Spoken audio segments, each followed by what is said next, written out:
ప్రభు యేసుక్రీస్తు నామమున ప్రేమతో మమ్మల్ని ఆహ్వానించిన మొదట దైవజనులు గమలీయల్ గారు, ఆయన పరిచయం అన్నగారికి నేను తెలుసు కానీ ఆ అన్న నాకు అంత గుర్తు లేదు.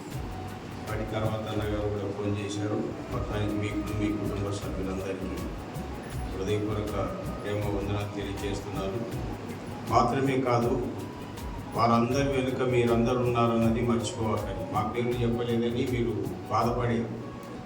కాబట్టి దయచేసి మీకు స్థానిక సంఘ పరిశుద్ధులందరికీ, అధ్యక్షులకు, పరిచారకులకు అందరికీ కూడా హృదయపూర్వక ప్రేమ వందనాలు తెలియజేస్తున్నాను. అందరికీ వందనాలండి.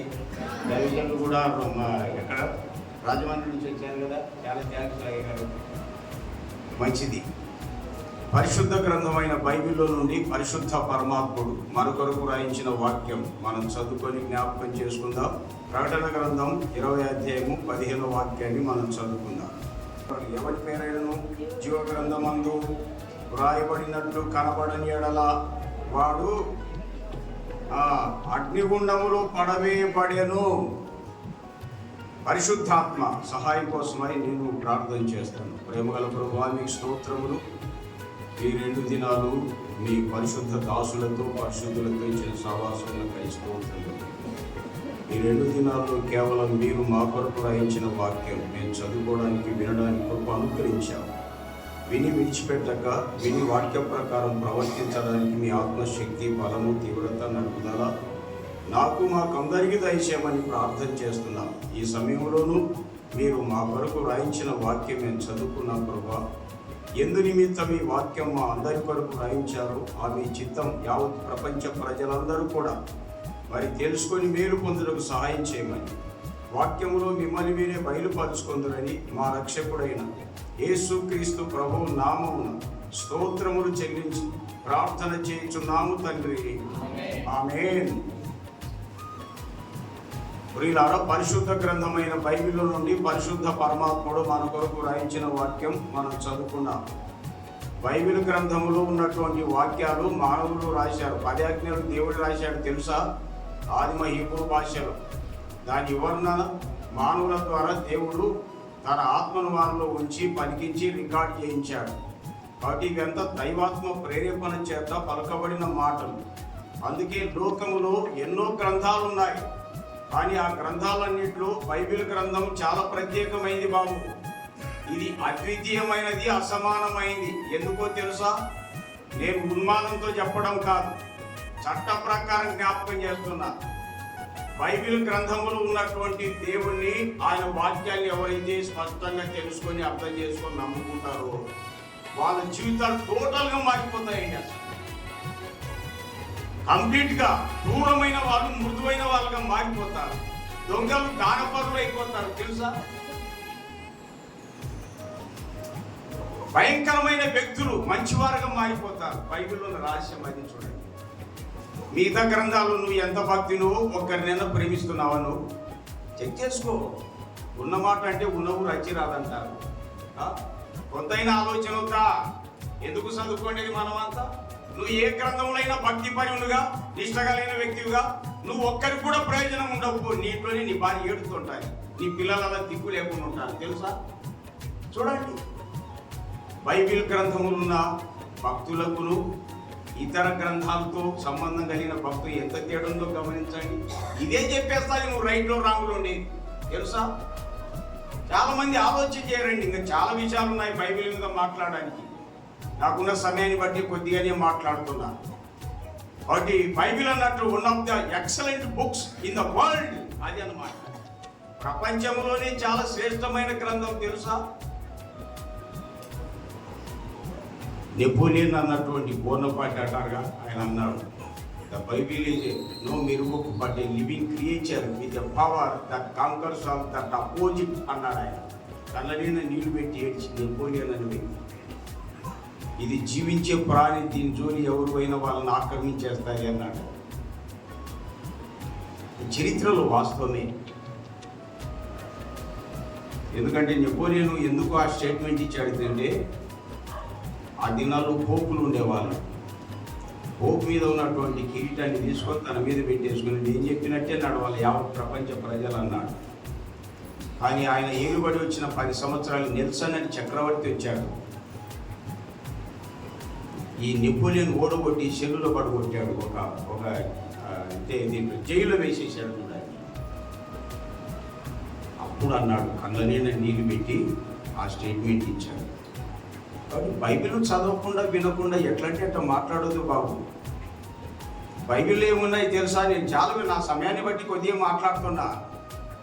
బైబిల్ మీద వ్యతిరేకం ఉన్నామంటే బైబిల్ చించేసి కాల్ చేస్తున్నాడు. దీని అర్థం ఏంటో తెలుసా? బైబిల్ ఏమున్నది అసలు? ఏముందండి? దొంగతనం చేయకూడదు అని ఉందా లేదండి? దశాజ్ఞలు ఉన్నాయి లేదా? నిర్గమకాండం 20 అధ్యాయం చదువుకొని ద్వితీయోపదేశకాండం 5వ అధ్యాయంలో చదువుకు ఈ విషయాలు ఉంటాయి. 10 కమాండ్మెంట్స్ ఉంటాయి అన్నమాట. అబద్ధ సాక్ష్యం పలకకూడదు అని ఉందా లేదా? చదువుతున్నారు కదా రోజు. ఒక పూట అన్నమన్న మానాలి కానీ బైబిల్ చదివేది మానాకాలి. హత్య చేయకని ఉందా లేదా? ఉంది. నువ్వు బైబిల్ సించేస్తున్నావు, కాల్ చేస్తున్నావు అంటే దాని అర్థం ఏంటి? దొంగతనం చేయవచ్చు, అబద్ధ సాక్ష్యం పలకొచ్చు, హత్య చేయవచ్చు అనేగా. ఏమని మీకు అర్థమవుతుందా లేదా? ఇంతకీ అర్థమైన వాళ్ళకి అవును కాక, కాని వాళ్ళకి కాకుండే ఉండు కాక. ఎంత చెప్పినా అర్థం చేసుకోకపోతే ఎట్లా బాగుపడతాం మనం? చించేస్తున్నాం అంటే ఏమని? దొంగతనం చేయొచ్చు అనేగా. నీకేం అర్థమవుతుండే? చదవాలో ప్రతి దాన్ని చించేయడానికి కాదు గ్రంథాలు ఉన్నది, కాల్ చేయడానికి కాదు గ్రంథాలు ఉన్నది. చదవాలో ఏముంది, రైట్ ఉందా రాంగ్ ఉందా అని చెప్పి. ఏమి చదవకుండా ఎట్లా అంటే వ్యతిరేకంగా ఉంటే నీ నష్టానికి నీవే ఉత్తరవాదివి. అది చూడండి. ఏమనుకున్నా? మీకేం అర్థమవుతుందా లేదండి? తిక్క మాటలలో విని దూరమైపోయారు సృష్టికర్తలు. ఓకే, బైబిల్ విధంగా చాలా ఉన్నాయి. వాటి దీనికి పరిశుద్ధ గ్రంథం అని ప్రపంచంలో పేరు పెట్టబడింది అండి. అసలు పరిశుద్ధ గ్రంథం అన్ని వివరాలు తెలియజేస్తాయి. ఓకే, ఇందులో ప్రకటన గ్రంథం అని బైబిల్ గ్రంథంలో ఆఖరు పుస్తకం, కొత్త నిబంధనల ఆఖరు పుస్తకం 20 అధ్యాయం 15వ సెక్షన్ మనం చదువుకున్నామని. ఏమని? ఎవరి పేరైనను జీవ గ్రంథం అందు వ్రాయబడినట్టు కనబడని ఎడల వాడు అగ్నిగుండములో పడిన అంటే అయిపోయినట్ట కానట్ట? అయిపోయినట్టే. ఎక్కడైపోయింది అంటే అసలు అది అయిపోలేదు. మరి అయిపోయినట్టు ఎందుకు రాశాడు ఆయన అంటే, ప్రకటన గ్రంథం 4వ అధ్యాయం 1వ సెక్షన్లో ఇక్కడికి ఎక్కి రమ్ము అని ఒక స్వరం చెప్పడం వింటాం. ఆత్మవశుడై పరలోకానికి కొనుకోబడ్డాడు. 5వ అధ్యాయం 3వ సెక్షన్లో పరలోకములో విషయాలు, భూలోకంలో జరిగే విషయాలు, భూమి క్రింద పాతాళ లోకంలో జరిగే విషయాలన్నీ కూడా దేవుడు ఏం చేశాడు తెలుసా? తన దాసుని ద్వారా మనం చూస్తాం. ప్రకటన గ్రంథం 1:10-11 సెక్షన్లో యోహాన్ నీవు చూచున్నది పుస్తకంలో రాయి అన్నాడు. చూడండి, భూత వర్తమాన భవిష్యత్ కాలాలన్నింటినీ చూపించాడండి దేవుడు. పరలోకంలో విషయాలు, భూలోకంలో జరిగే విషయాలు, భూమి క్రింద పాతాళ లోకం విషయాలు కూడా, భూతకాలంలో, వర్తమాన కాలంలో, భవిష్యత్ కాలంలో ఏవే సంగతులు ఉంటాయో వాటన్నిటిని చూపించాడు. నువ్వు చూచున్నది పుస్తకములు రాసి 7 సంఘాలు పంపించు అన్నాడు.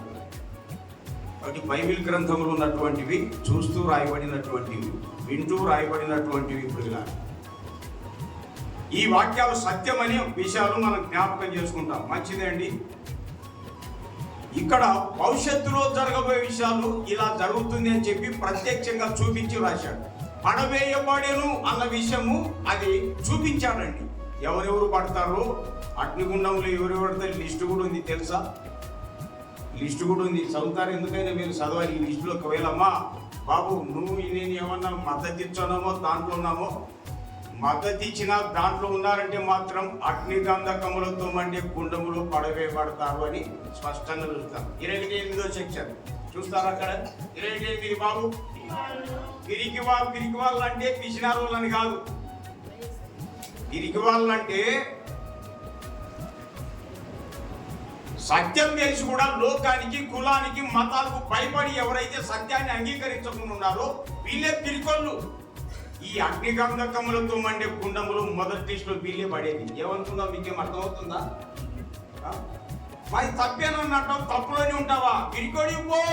చట్టం చెప్తుంది, నేను కాదు. తెలుగు అర్థం కాకపోతే కిరికులో చదువుకో. మీరు చదవకపోతే, వినకపోతే, ప్రార్థనకు అసలు రాకపోతే ఏం తెలుస్తాయి బాబు? నేను బాధతో చెప్తున్నా, ఇంత హై టెక్నాలజీ ఉన్న కాలంలో సత్యమే అర్థం కాదా? ఎందుకు చదువుకోలేదు? మనమంతా ఆలోచించుకోవాలని ప్రేమతో మనవి చేస్తున్నాం. పిరికి వాళ్ళు అంటే తప్పు అని తెలిసినా తప్పులోనే ఉంటూ కులానికి, మతాలకు, లోకానికి భయపడి ఎవరైతే సత్యానికి రాకుండా ఉన్నారో, సత్యానికి లోబడకుండా ఉన్నారో, సత్యవంతుడైన దేవుని నమ్ముకోకుండా ఉన్నారో వీళ్ళందరూ పిరికలే అని.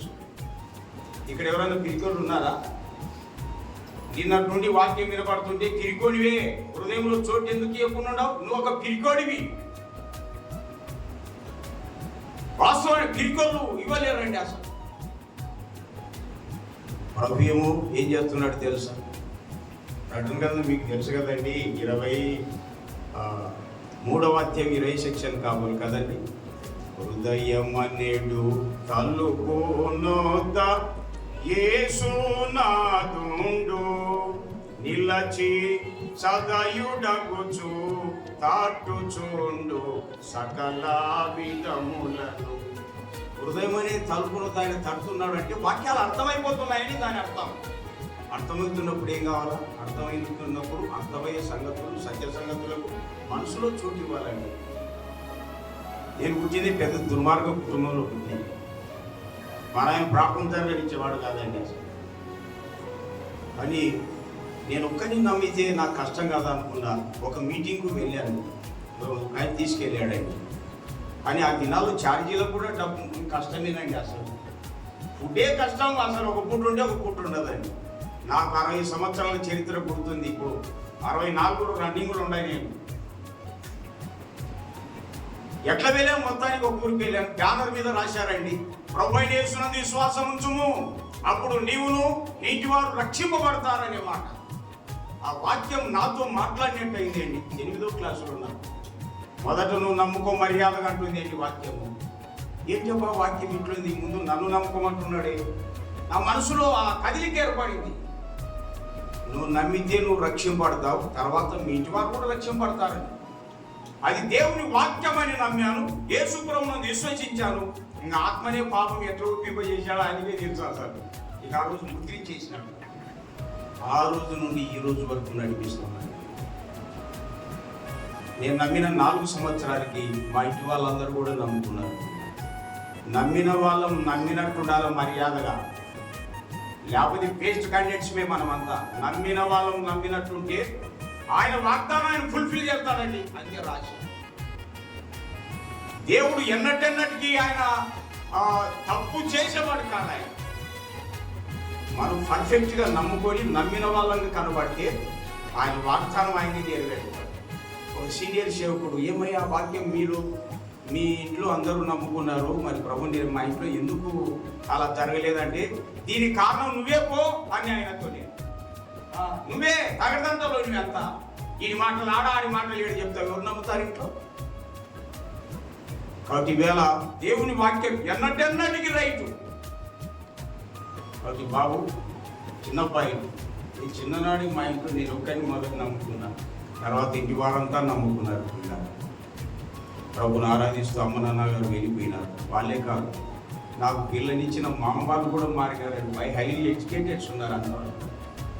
నేను వాళ్ళకేం చెప్పలేదు, కానీ వాళ్ళని దేవుడు మార్చాడు.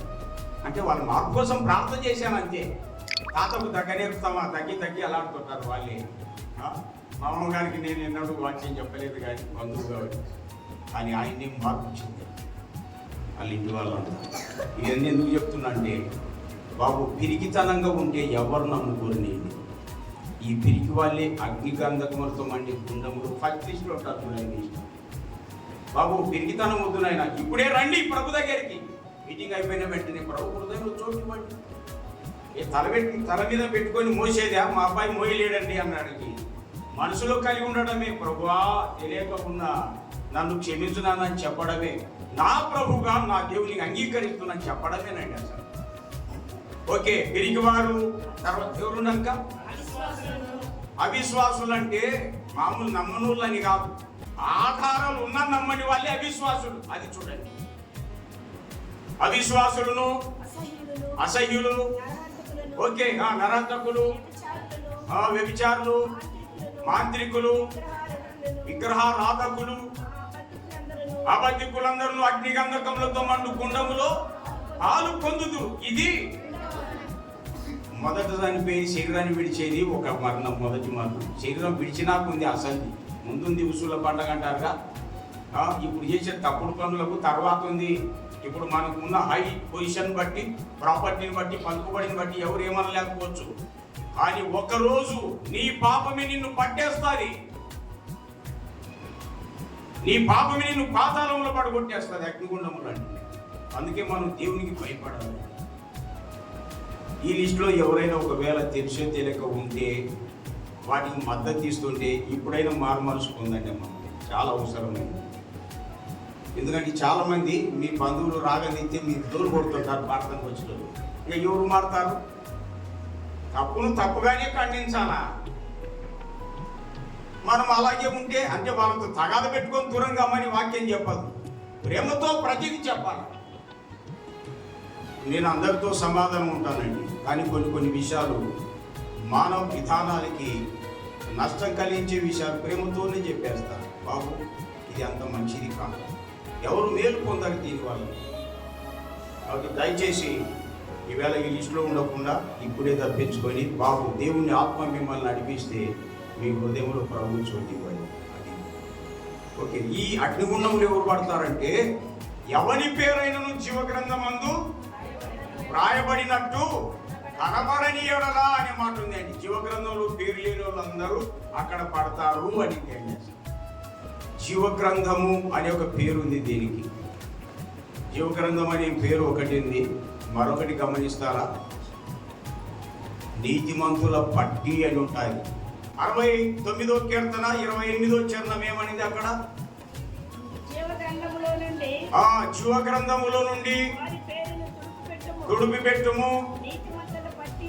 నీతిమంతుల పట్టి అనేది మరొక పేరు. జీవగ్రంథం అని, నీతిమంతుల పట్టి అని. 56వ కీర్తన 8వ చరణం కూడా చదువుతారా? నా సంచారం నీవు లెక్కించున్నావు, నా కన్నీళ్లు నీ కవిలలో కవిలే అంటారు చూడండి. అక్కడ కన్నీళ్లు పుట్టి అని చూస్తాం. తర్వాత నీ కవిలే అంటే పుస్తకము అనే మాట. జీవగ్రంథం, నీతిమంతుల పట్టి, అది ఒక పుస్తకం, రికార్డ్ చేయబడతాయండి. ఇంకొక గ్రంథం గురించిన వివరాలు చాలా ఉన్నాయి.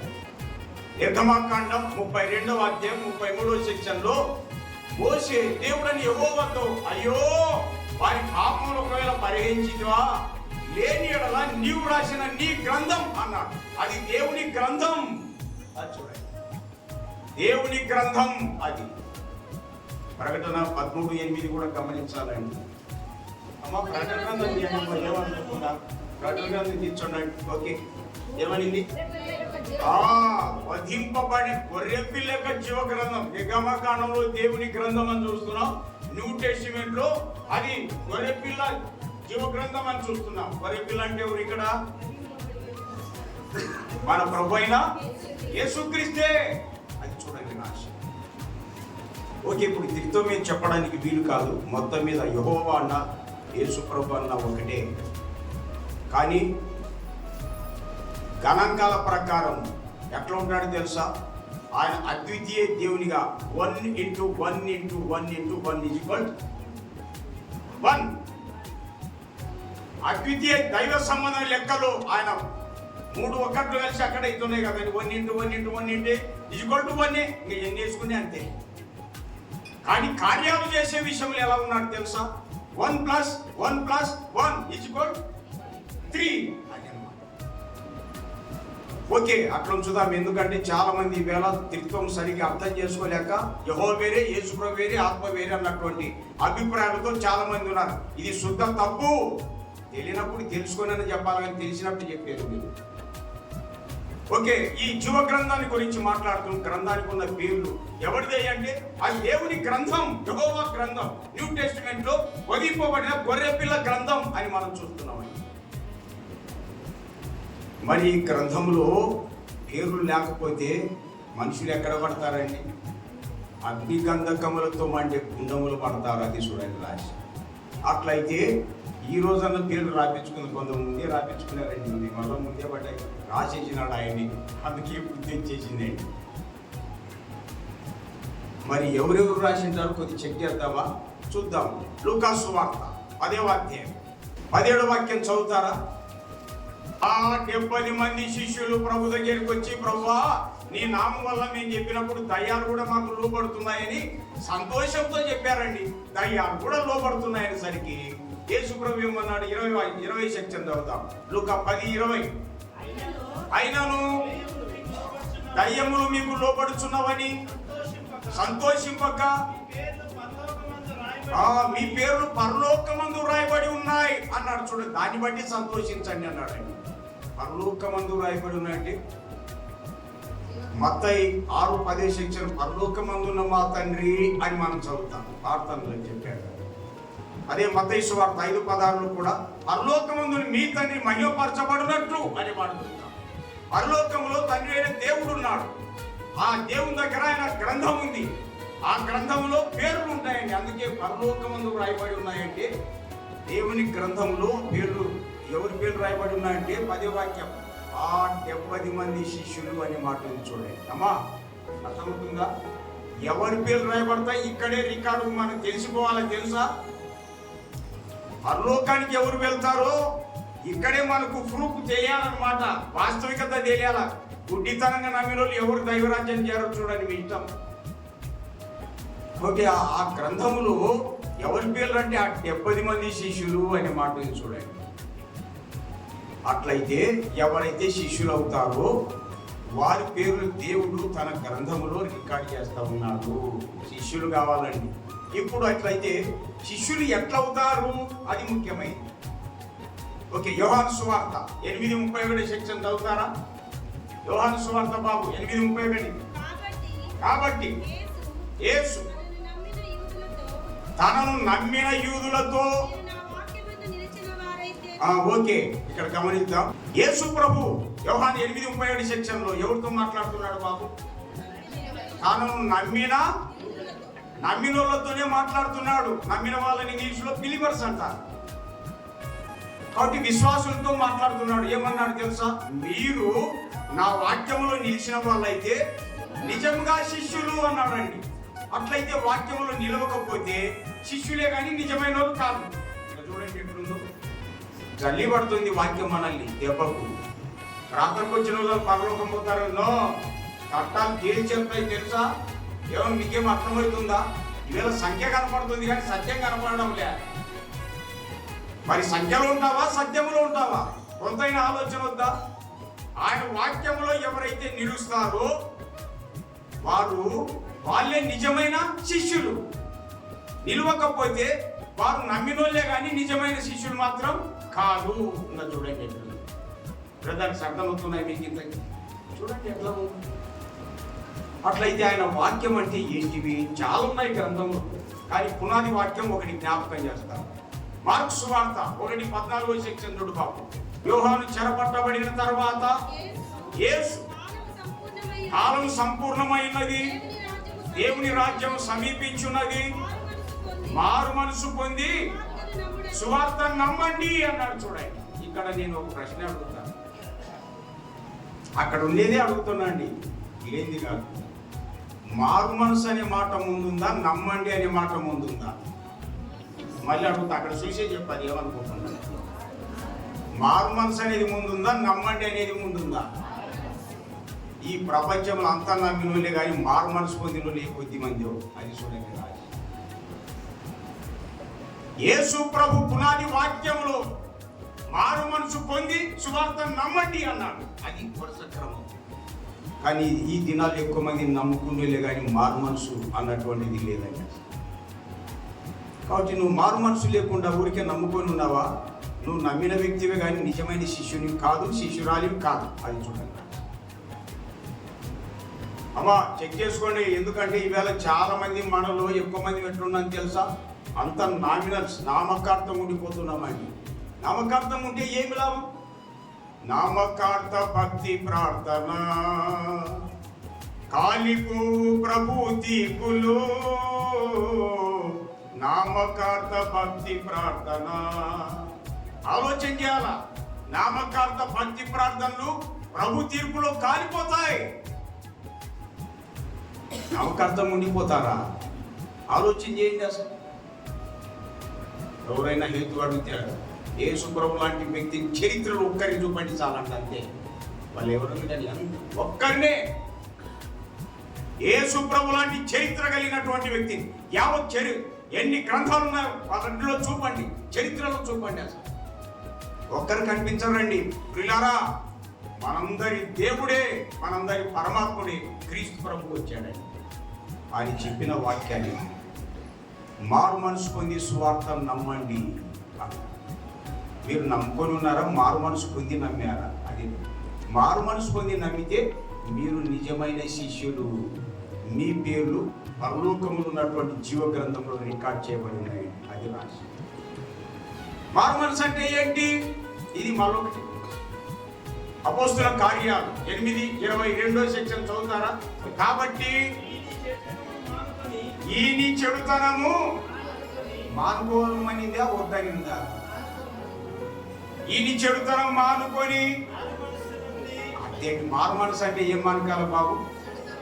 చెడుతనం మానుకోమని బైబిల్లో దేవుడు చెప్తే ప్రార్థనకు మానుకుంటారా?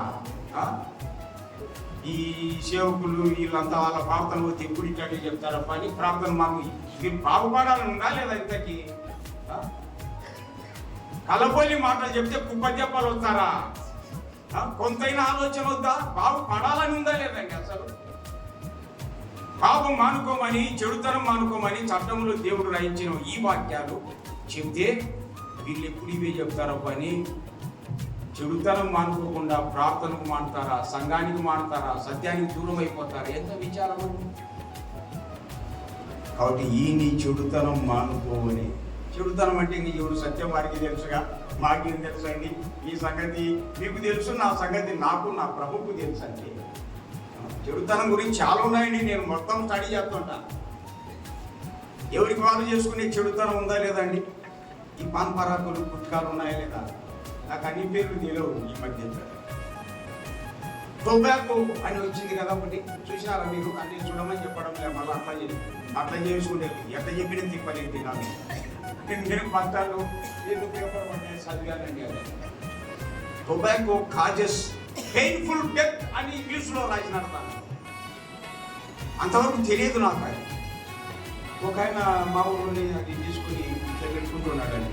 కాదా టొబాకో గురించి నీకు తెలుసా? పొగాకు గురించి తెలుసా? నాకు ఏమని అనుకున్నామని వివరంగా తెలుగు చెప్పాను. లేదన్నా నేను ఒక ప్యాకెట్ని 5-6 రోజులు వాడుతుంటున్నాడండి. ఏ రోజు వాడిని ఎత్తిపోతావు చూడండి, ఇష్టమని.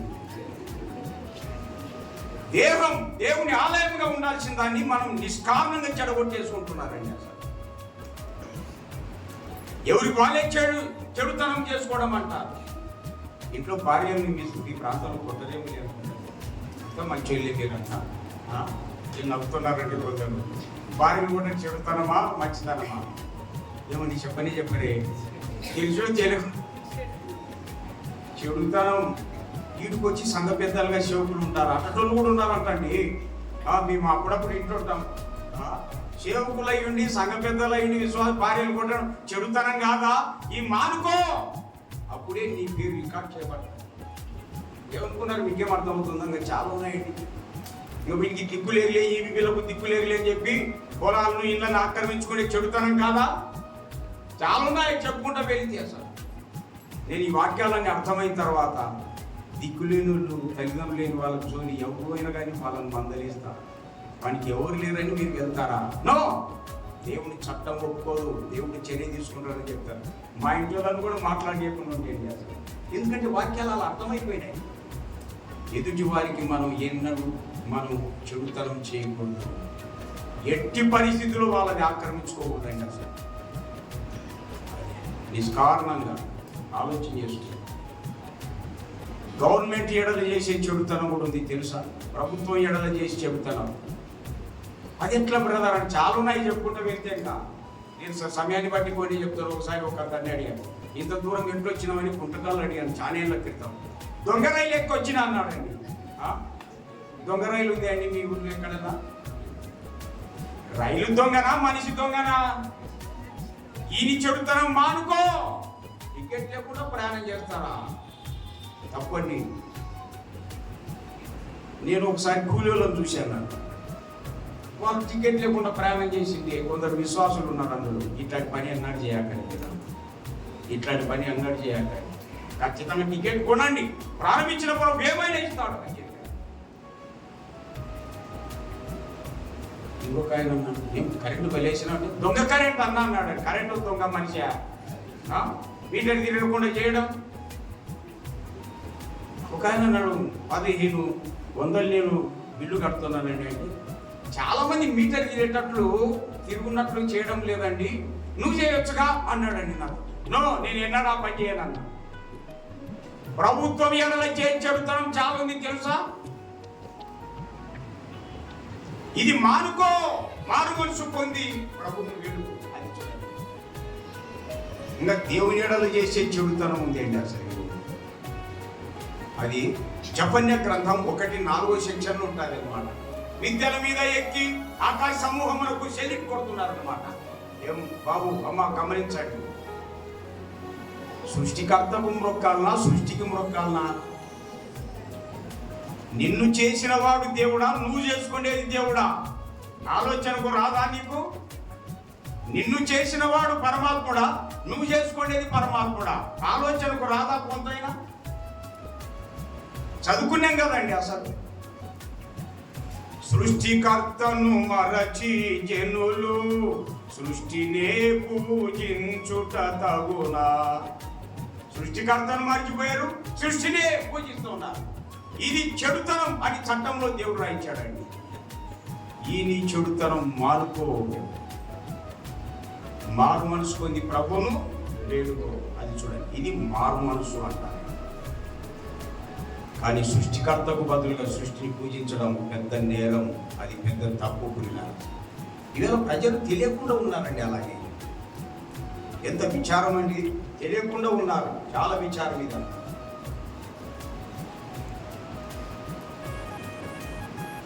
నేను ఒక చోట ఒక మ్యాగజైన్ చదివాను. లేక ఒక అబ్బాయి పుట్టాడంట. ఎవరు పుట్టారు? ఇట్లాంటి చెప్తే నిద్ర రావులేండి. లేక ఒక అబ్బాయి పుట్టాడు. వాడిని అల్లారుముద్దుగా పెంచినారు. పెంచిన తర్వాత చిన్న మాటలు వస్తున్నాయండి. వాడి మాటలు కూడా చెప్పడం తెలుసా? నాన్నను అమ్మా అని పిలుస్తాడంట వాడు. అమ్మనేమో నానా అని పిలుస్తాడు. వాళ్ళు పెద్ద సమరం అయిపోయింది. కాళ్ళు ఎగేసుకుంటారు, ఏం మాట్లాడతారండి. తప్పని సరి చేసుకోవడం లేదండి. ఇట్లుండగా వాళ్ళ నాన్న స్నేహితుడు ఇంటి దగ్గరికి వచ్చినాడు. ఒక రోజు వచ్చి బయట నిలబడి, బాబు మీ నాన్న ఉన్నాడా అని. ఉన్నాడండి. మరి ఏం చేస్తున్నాడు అంటే, మా నాన్న అంట్లు తొమ్ముతున్నాడండి అని. ఏం చెప్ప, వాళ్ళమ్మ చాలా మంచిదే, ఎన్నడీ పని చెప్పలేదు, సరే అనారోగ్యం ఉంటుందేమో, లేకుంటే ఊరికి వెళ్ళిందేమో అని చెప్పి, బాబు మీ అమ్మ ఉందా లేదా అని. ఉందండి అన్న.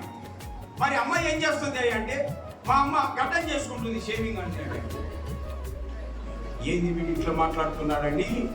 మనం నవ్వుతున్నాం, ఆలోచన చేసుకుందాం పురిలాగా. వీరి సంగతి తెలుసుకొని లోపలికి వచ్చేసరికి వాళ్ళ నాన్న గడ్డం చేసుకుంటున్నాడు, వాళ్ళ అమ్మ అంటుంది. ఏమయ్యా మీ అబ్బాయి ఇలా మాట్లాడుతున్నా అంటే, నిన్ను అడిగితే వాళ్ళమ్మ గురించి చెప్తాడు, వాళ్ళమ్మ అడిగితే నువ్వు చేసే పని చెప్తున్నాడు. ఏమన్నా వీడికి మైండ్ ఉందా? అట్ట కాదండి, వాడు నన్నేమో అమ్మ అంటాడు, వాళ్ళ అమ్మనేమో నాన్న అంటాడని సంబరంగా చెప్తున్నారు. కానీ తప్పని వాళ్ళు ఖండించడం లేదండి. ఈవేళ అబ్బాయి ఎవరు? నువ్వే. దేవునిగా పిలవకుండా సృష్టిని దేవ అంటావా? నీవే అబ్బాయివి. ఇది పెద్ద సంబరం అయిపోయింది ప్రపంచానికంతా. ఎప్పుడు బాగుపడతారండి? దేవునిగా పిలవకుండా ప్రకృతిని పరమాత్ముడని పిలుస్తావా? తప్పు కాదా? ఇది పెద్ద సంబరం అయిపోయింది ప్రపంచానికంతా. బాబు ఈ నీ చెడుతనం మానుకో, మనసు మార్చుకొని ప్రభుని వేడుకో. అప్పుడు నిజమైన శిష్యుని అవుతావు.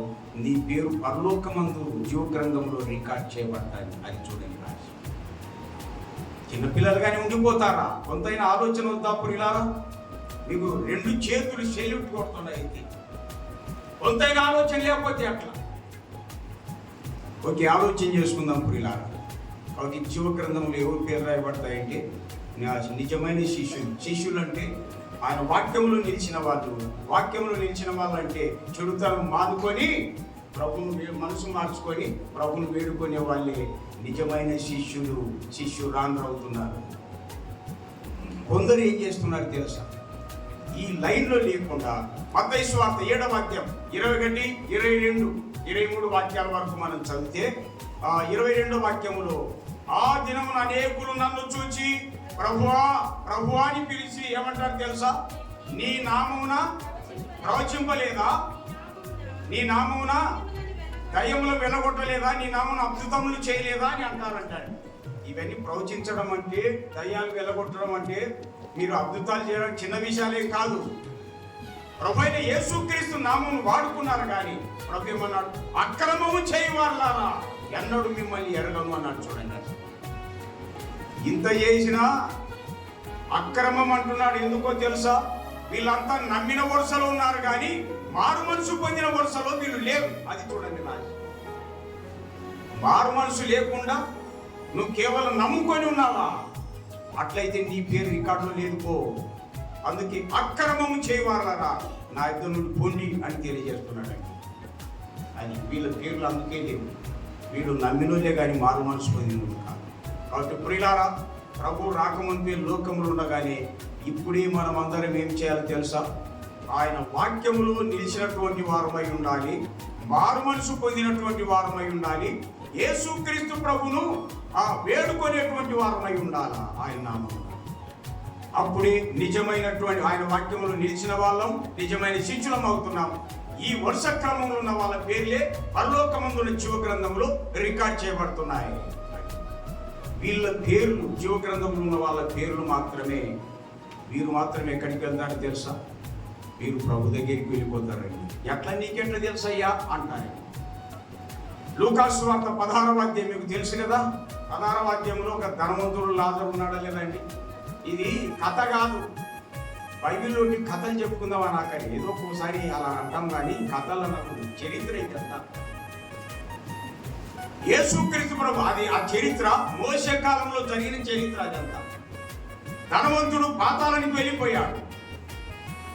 ఆయన ఇంటి దగ్గర ఉన్న దరిద్రుడు లాజరు ఎక్కడికి వెళ్ళాడు? అబ్రహాము రొమ్మును ఆడుకోవడానికి కొనుక్కోబడ్డాడు. ఓకే, ఎట్లన్నా చెప్పండి. ధనవంతుడైనందుకు కాదు, ఆయన పాతాళం పోయినందుకు. దేవుడు మిమ్మల్ని గొప్ప ధనవంతులుగా చేయునుగాక. ఆమె కావాలని లేదా? ఎంత నిస్వార్థపరులండి మీరంతా.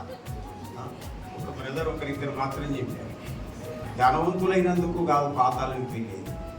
ఇతనికి ఏం లేదంటే అక్కడ లూకా 16:30 సెక్షన్లో మారు మనసు లేదు, మారు మనసు లేదండి అసలు. కాబట్టి లాజరును పంపించు, భూమండల మీద 5 మంది ఇంకా సావలేదు ఉన్నారు నా సహోదరులు, వాళ్ళ దగ్గరికి అతన్ని పంపిస్తే వాళ్ళు మారు మనసు పొందుతారంటే ఇతడు ఏం పొందలే? మారు మనసు పొందలేదు. మరియు చూడండి, ఆలోచన. కాబట్టి బాబు ఎన్ని కోట్లు ఆస్తున్నాం, మారు మనసు లేవు. మారు మనసు అంటే ఏం మానుకోవాలా? ఈ నీ చెడుతనం మానుకో, మనసు మార్చుకొని ప్రభుని వేడుకో. అది చూడండి మారు మనసు. తర్వాత లాజరు మాత్రం వెళ్ళిపోయాడు. యేసు ప్రభు లాజరు పేరు చెప్పారు కానీ ధనవంతుని పేరు చెప్పలేదండి. ఎందుకు చెప్పలేదు? ప్రభుకు తెలియదా? ఎందుకంటే అతని పేరు జీవ గ్రంథంలో లేదు. అది చూడండి రాజు. జీవ గ్రంథంలో లేదు కాబట్టి యేసు ప్రభు ఆ పాతాళానికి వెళ్ళిన వ్యక్తి పేరు చెప్పలేదు. అబ్రహాము రొమ్మును ఆనుకోవడానికి కొనుక్కొనినట్టు లాజరు పేరు మాత్రమే చెప్పాడు. ఎందుకంటే లాజరు పేరు జీవ గ్రంథంలో ఉంది. కాబట్టి ఎవరి పేరైన జీవ గ్రంథమందు వ్రాయబడినట్టు కనబడనేడలా వాడు అగ్నిగుండంలో పడవేయబడేది. అగ్నిగుండం అది అగ్ని గంధకములతో మండు గుండమని 21:8 చెప్తారండి. అక్కడ ఎవరు పడతారంటే జీవగ్రంథం పేరు లేనటువంటి వారు పడతారు. మారు మనసు పొందనటువంటి వారు, యేసుక్రీస్తు ప్రభువును మారు మనసు పొంది నమ్మనటువంటి వారందరూ కూడా అక్కడ పడతారండి. అన్నప్పుడు ఏమవుతుంది తెలుసా? అక్కడ మార్కు సువార్త 9:48 సెక్షన్లో నరకమున ఏమని తెలుసా?